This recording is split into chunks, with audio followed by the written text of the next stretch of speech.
अस्सलाम वालेकुम जी। Class 9th के स्टूडेंट्स, आज हमने पढ़ना था कि चैप्टर 7 इलेक्ट्रोकेमिस्ट्री का जो टॉपिक हमारे बच गए थे छुट्टियों से पहले वो हमने पढ़ने थे। यहाँ पे है जो कुरैयन को उर्दू में कहते हैं ज़ंग। ज़ंग किस तरह से लगता है किसी मेटल के ऊपर, ज़ंग लगने का प्रोसेस क्यों होता है, किसकी वजह से होता है, तो आज हम वो डिस्कस करेंगे। कुरैयन को उर्दू में कहा जाता है ज़ंग लगना।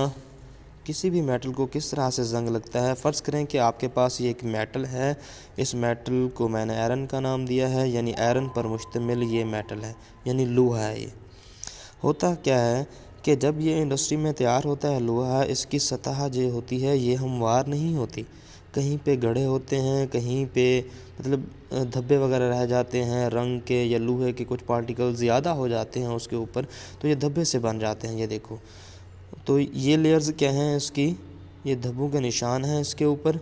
अब यहाँ पर क्या होता है, असल में कुरैयन का जो प्रोसेस होता है ये होता है नमी के मालिक्यूल्स की वजह से। नमी कहते हैं पानी के मालिक्यूल्स होते हैं असल में, और हवा इधर से आती है। ये नमी और हवा आपस में मिलती है इन धब्बों के ऊपर।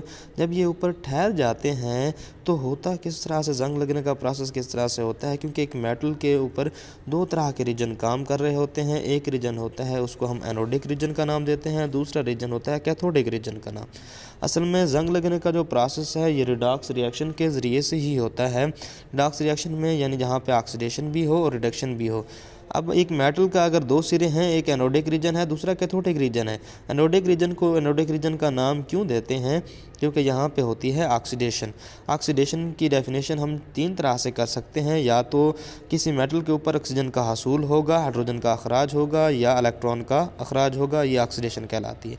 इसके बरक्स जिस रीजन के ऊपर रिडक्शन होगी उस रीजन को हम क्या कहते हैं, कैथोडिक रीजन कहते हैं।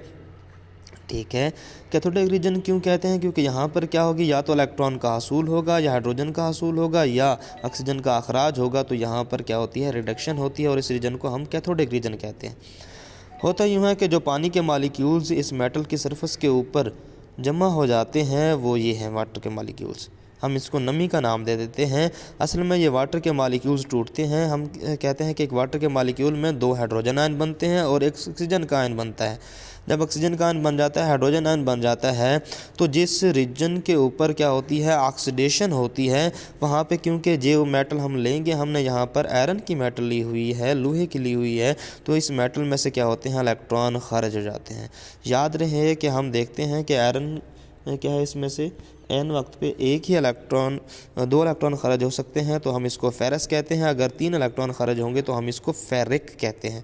तो यहाँ पर दो इलेक्ट्रॉन खारिज हो रहे हैं क्योंकि यहाँ पर न्यूट्रल एलिमेंट कितने थे, आयरन के दो थे।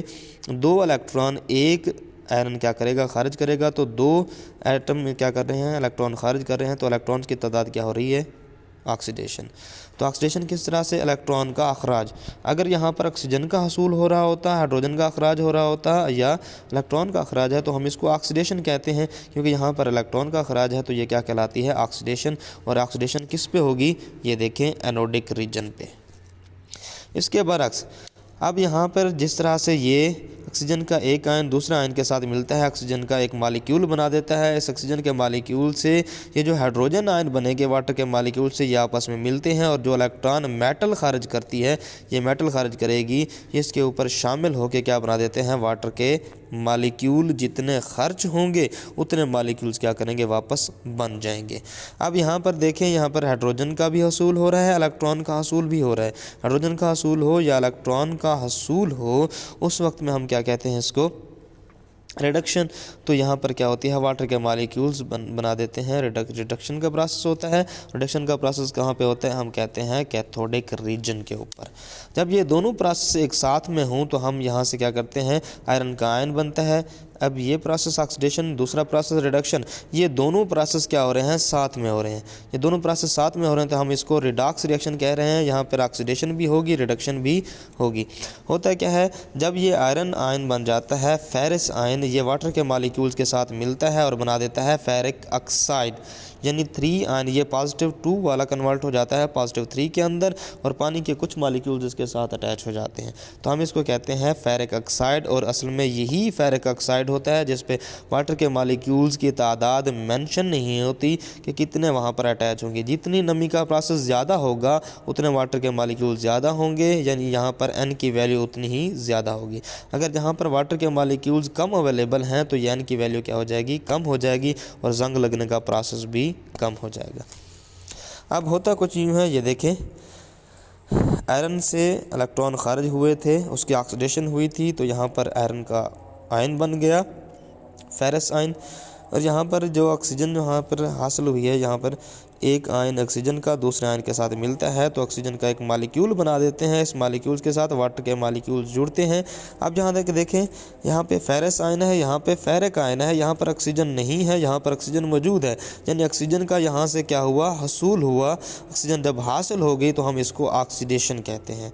अब यहाँ पर देखें, वाटर के मालिक्यूल्स में वाटर के मालिक्यूल कन्वर्ट हो रहा है हाइड्रोजन आयन्स के अंदर। यहाँ पर ऑक्सीजन शामिल है, यहाँ पर ऑक्सीजन शामिल नहीं है, यानी ऑक्सीजन यहाँ से क्या हो गई, खारिज होगी। ऑक्सीजन का अखराज क्या कहलाता है, रिडक्शन। अब इस तरह के रिएक्शन जहाँ पर ऑक्सीडेशन भी हो, रिडक्शन भी हो, हम उनको रिडॉक्स रिएक्शन कहते हैं। यानी रिडॉक्स रिएक्शन के ज़रिए से ये लोहे को क्या लगता रहता है, जंग लगने का प्रोसेस जारी रहता है। जितने वाटर के मालिक्यूल्स ज़्यादा होंगे उतना जंग लगने का प्रोसेस ज़्यादा होगा। जितनी नमी कम होगी, यानी वाटर के मालिक्यूल्स कम होंगे, उतनी क्या होगी, इसको जंग लगने का प्रोसेस कम होगा। हम इस तरह से देखते हैं कि किसी भी मेटल को, यहाँ पर तो लोहा दिया गया है, मिसाल के तौर पर हमने लिया है, लोहे के अलावा किसी और मेटल को भी क्या कर सकता है, जंग का प्रोसेस लग सकता है। मिसाल के तौर पर आप कोई सामान लेके आते हैं, उस सामान को आप, लोहे का सामान है, लोहे के अलावा किसी और मेटल का, आप उसको बाहर रख देते हैं। जब बाहर रखते हैं तो वहाँ पर डायरेक्ट क्या करती है, नमी अमल करती है। अगर हम उसको क्या कर दें, किसी छत के नीचे रख दें, यानी किसी कमरे में रख दें, तो वहाँ पर जंग लगने का प्रोसेस कम हो जाता है। ऐसा क्यों होता है, क्योंकि वहाँ पर नमी के मालिक्यूल्स कम जाते हैं और जंग लगने का प्रोसेस भी कम होता है। अगर हम डायरेक्ट रख देंगे तो जितने नमी के मालिक्यूल्स ज़्यादा आएंगे उतना जंग लगने का प्रोसेस भी क्या हो जाता है, ज़्यादा हो जाता है। अब किस तरह से हम जंग के अमल से बच सकते हैं, यानी कुरियन से बचाव किस तरह से हो सकता है, तो उसके लिए 3-4 तरीके आपकी बुक के अंदर दिए गए हैं। उनमें यह है कि सबसे पहले ये जो मेटल आपने ली है, इस मेटल को ये चेक करें कि इसके ये जो लेवल है ये बरकरार है या नहीं है, यानी उसके ऊपर धब्बे मौजूद ना हों। अगर धब्बे मौजूद होंगे तो वाटर के मालिक्यूल्स यहाँ पर ठहरेंगे, नमी के मालिक्यूल्स ठहरेंगे। अगर धब्बे नहीं होंगे तो नमी के मालिक्यूल्स नहीं ठहरेंगे और उस मेटल को हम क्या कर सकते हैं, जंग के अमल से बचा सकते हैं। अब यहाँ देखें, सबसे पहले क्या किया जाता है, वहाँ पर धब्बों का और खराशों का क्या किया जाता है, ख़ात्मा किया जाता है। और ऐसा करने के लिए क्या करते हैं, जो रेग माल होता है उसको इस्तेमाल करते हैं। बार बार उस मेटल को, चाहे वो लोहे की हो, वो जिंक की हो, वो एल्युमिनियम की हो, वो क्रोमियम की हो, उसको बार बार रगड़ते हैं ताकि ये जो धब्बे हैं उसके वो क्या हो जाएं, ख़त्म हो जाएं और मेटल क्या हो जाए, बिल्कुल साफ़ हो जाए। दूसरा तरीकाकार ये होता है कि हम उसको पेंट कर देते हैं, कलर कर देते हैं। आम अल्फाज में किस तरह से, जिस तरह से अगर छतें वगैरह डलवानी हूँ तो जो टीयर गार्डर लेके आते हैं वो लोहे के बने हुए हैं, इस तरह से किसी और मेटल के भी बने हुए हो सकते हैं। उसको पहले आप देखते हैं कि वो जंग के अमल से बचाने के लिए उसको पेंट किया जाता है।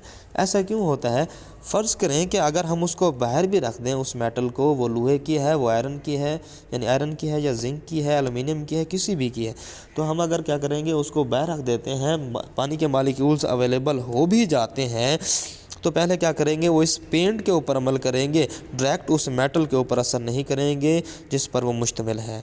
पेंट पर अमल करेंगे तो जंग अगर लगना शुरू भी हो जाएगा तो पहले पेंट उतरेगा, तो पेंट आप क्या कर सकते हैं, दोबारा रिन्यू कर सकते हैं और इस तरह से जंग लगने के अमल से बचा जा सकता है। दूसरा ये होता है कि आप उनकी अलाइंग कर सकते हैं। अलाइंग किसको कहते हैं, अलाइंग का मतलब होता है कि आपने कोई मेटल ली, उसके ऊपर किसी मेटल या नॉन मेटल का मिक्सचर बना दिया, और हमेशा क्या किया जाता है, उससे कम साइज़ का मिक्सचर बना देते हैं। फ़र्ज़ करें कि आपके पास आयरन था, लोहा, आपने लोहे का जिंक के साथ मिक्सचर बना दिया, तो यहाँ से क्या बनेगा, जिंक और आयरन का मिक्सचर बन जाएगा और हम इसको क्या कर सकते हैं, इस मिक्सचर को इस्तेमाल करके उस लोहे की मेटल के ऊपर लगा सकते हैं और जंग के अमल को कम कर सकते हैं। दूसरा तरीका ये है, मेटालिक कोटिंग कर दें। मेटालिक कोटिंग का मतलब ये है कि जो मेटल आपके पास दी गई है, फ़र्ज़ करें ये आपके पास एक मेटल है, आप इस मेटल को क्या करना चाहते हैं, जंग लगने के प्रोसेस से बचाना चाहते हैं, तो आप इसके ऊपर किसी और मेटल की तह चढ़ा दें हर तरफ से। जब किसी और मेटल की आप इसके ऊपर तह चढ़ाएंगे तो क्या हो जाएगा, अगर जंग लगने का प्रोसेस शुरू भी होगा तो किसी और मेटल को लगेगा, दरमियान वाली मेटल क्या जाएगी, महफूज रह जाएगी। फ़र्ज़ करें कि ये जिंक है, बाहर आपने क्या कर दिया, क्रोमियम लगा दी, अगर जंग लगेगी अभी तो इस क्रोमियम को लगेगा, जिंक क्या हो जाएगी, यहाँ से महफूज हो जाएगी और यहाँ से इसकी कोरोजन के प्रोसेस को कम किया जा सकता है। ठीक है जी, हम इसका बकिया पार्ट क्या करेंगे, कल करेंगे। ओके, अल्लाह हाफ़िज़।